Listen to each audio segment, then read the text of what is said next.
کراچی میں کئی روز سے بند چائے خانوں کے مالکان کو خوشی کی خبر مل گئی ہے۔ کمشنر کراچی کی ہدایات پر سیل کیے گئے بیشتر ہوٹل ایس او پیز کے حلف اور جرمانوں کے بعد ڈی سیل ہونا شروع ہو گئے ہیں۔ مزید جانیں گے ڈان نیوز کے نمائندے عاصم خان سے۔ عاصم، کئی روز سے شہر میں چائے اور کھانے پینے کے متعدد کاروبار سیل تھے، کن ایس او پیز پر انہیں ڈی سیل کیا گیا ہے؟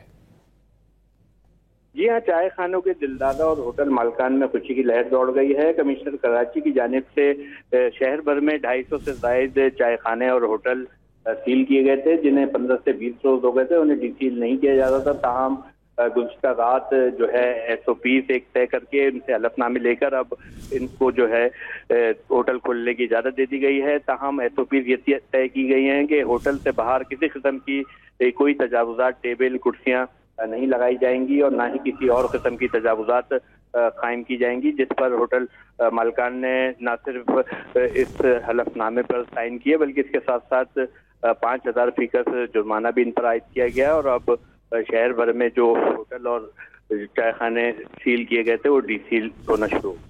بہت شکریہ عاصم خان ان تفصیلات کے لیے۔